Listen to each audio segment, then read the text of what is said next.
Yayasan Penyu Papua yang ada di Pulau Piai dan Pulau Sayan, Kabupaten Raja Ampat, Provinsi Papua Barat. Di sini di Pulau Piai kebanyakan penyu naik atau ke pantai untuk bertelur sekian hari. Biasanya penyu bertelur malam hari, tapi kebanyakan sekarang di Pulau Piai dan Pulau Sayan penyu kebanyakan naik untuk bertelur siang hari, tidak perlu malam-malam lagi. Siang juga bisa naik atau ke pantai bertelur. Kalau mau lihat caranya penyu ke pantai untuk bertelur di siang hari, nanti nonton terus video singkat saya ini. Saya akan tunjukkan penyu yang ada di Pulau Piai dan Pulau Sayan. Saya akan tunjukkan penyu kawin sampai pada ke pantai untuk bertelur, kemudian menjelang 2 bulan kemudian telur penyu itu menetas. Kalau mau lihat, jangan lewatkan video singkat saya ini. Oke, mari ikuti jejak dan nonton terus video saya ini sampai selesai. Oke, jalan. Sementara penyu kawin dekat pinggiran pantai, jadi kita harus lihat penyu yang lagi kawin dekat pinggiran pantai. Ayo, mari kita lihat penyu yang kawin.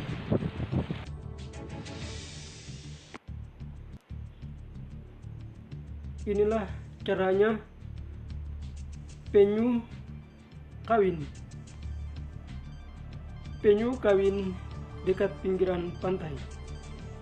Penyu biasanya kawin cukup lama, barulah mereka bisa berpisah atau terlepas. Selagi masih kawin, biasanya penyu kawin bisa mencapai 3 atau 4 jam, kemudian barulah keduanya bisa berpisah.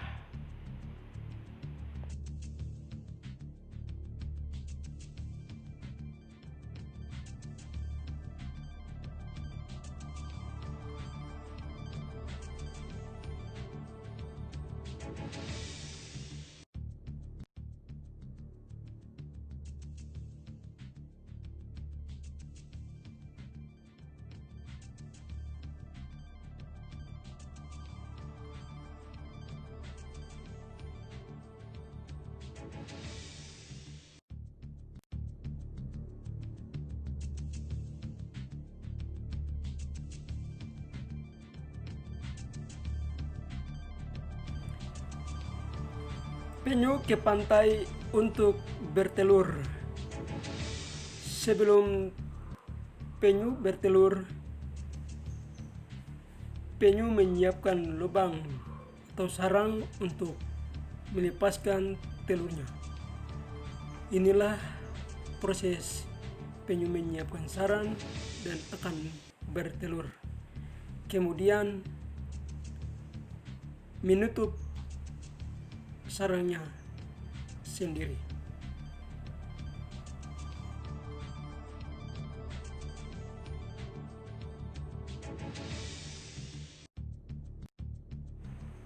Banyaknya predator pemangsa telur penyu dan daging penyu, terutama manusia yang mencari daging penyu dan telur penyu untuk dapat dimakan.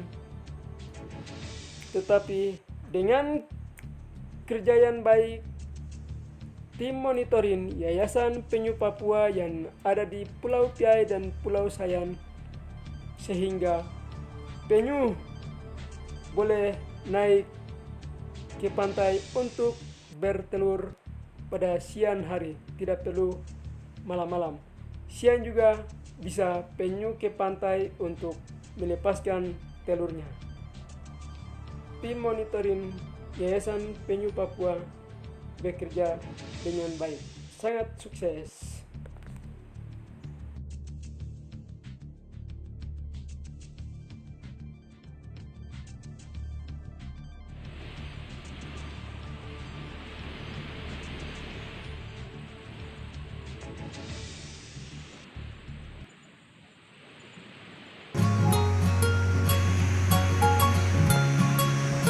kemudian membuat sarang, melepaskan telur. Sekarang adalah proses untuk bersembunyi, menutup sarangnya sendiri. Sekarang caranya untuk menutup sarang atau menyembunyikan sarang, inilah dia.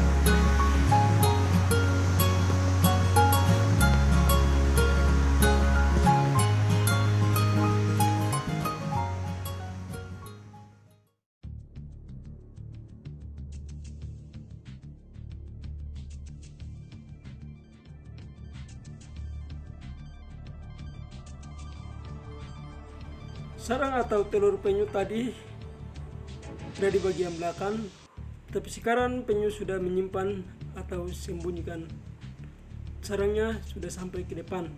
Dia akan kebas pasir sejarak 4, 5 sampai 6 meter, barulah kembali ke laut. Sesudah penyu menyembunyikan sarang, penyu kembali ke laut lagi. Ini caranya penyu kembali ke laut. Video ini sejak awalnya penyu naik ke pantai kami tidak ambil karena nanti mengganggu penyu saat naik ke pantai, sehingga sebatas penyu kawin, kemudian penyu menyiapkan lubang atau sarang untuk bertelur, kemudian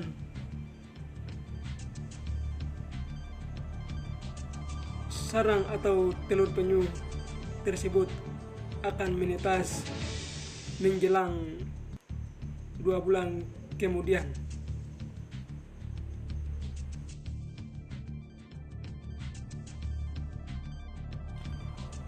Penyu ini akan kembali ke laut, tetapi dia harus ke pantai lagi untuk melepaskan telur yang ada di dalam. Penyu ini bisa ke pantai untuk bertelur 4 sampai pada 8 kali ke pantai untuk melepaskan telurnya. Kemudian penyu ini akan pergi jauh-jauh. Dia bisa tinggalkan tempat ini 4 atau 5 tahun kemudian. Tetapi penyu ini akan kawin dan dia akan melepaskan telurnya lagi. Dia harus kembali ke tempat ini lagi untuk melepaskan telurnya di mana dia melepaskan telur, yaitu tempat ini lagi.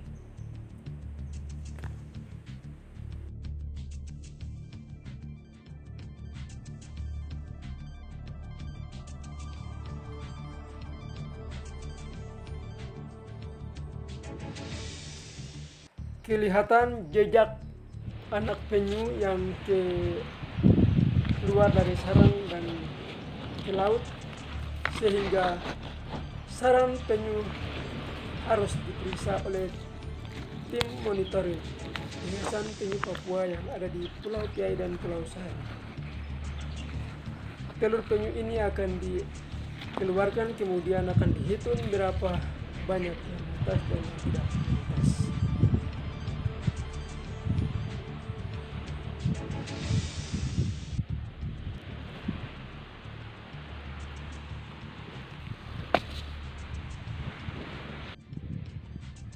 Sudah ukur kedalaman sarang penyu atau lubang penyu ini.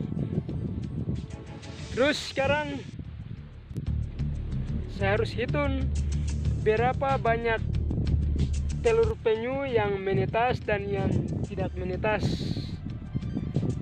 Yang biasanya tidak menetas, kadang telur bisa masak keras, terus kadang semut bisa makan telur penyu, kadang kepiting dan juga biawak. Jadi kita harus hitung berapa banyak yang menetas dan yang tidak menetas, dan berapa jumlah tukik atau anak penyu yang hidup dalam sarang dan yang mati dalam sarang. Ini dia anak penyu. Anak penyu yang hidup dalam sarang ini hanya satu. Mati dalam sarang tidak ada. Mungkin semuanya sudah menetas terus kembali ke laut. Saya akan hitung berapa banyak yang menetas.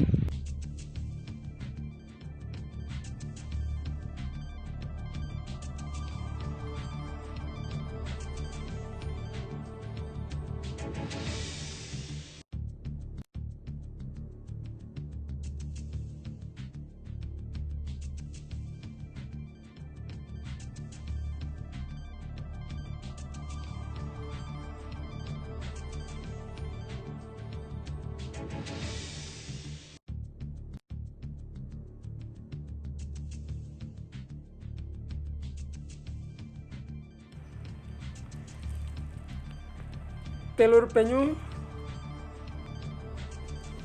saya hitung semuanya terjumlah 111 butir telur penyu yang berhasil untuk menetas sebanyak 101 butir telur penyu. Yang tidak menetas berjumlah 10 butir telur penyu. 9 butir telur penyu ada embrio atau darah, dan juga ada yang mentah atau masak. Yang 1 butir dimakan kepiting sehingga tidak dapat menetas dengan baik. Yang berhasil untuk menetas berjumlah 101 butir telur penyu yang berhasil menetas.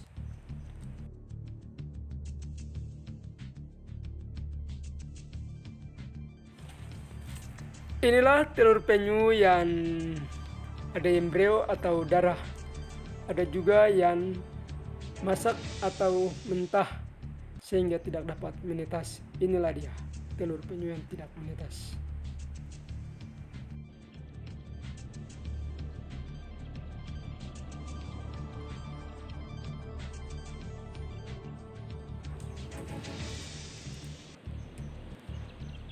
Anak penyu mencari jalan keluar dari sarang telur penyu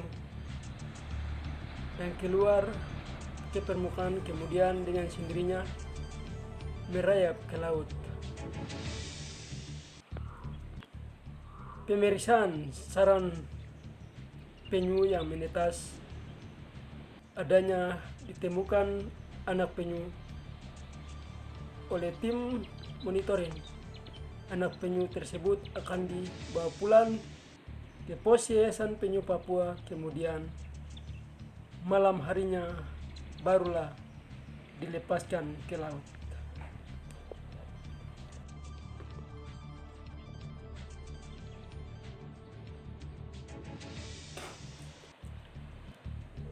Tim monitoring Yayasan Penyu Papua bersama staf YPP atau Yayasan Penyu Papua mengucapkan banyak terima kasih karena sudah dapat menonton video singkat ini.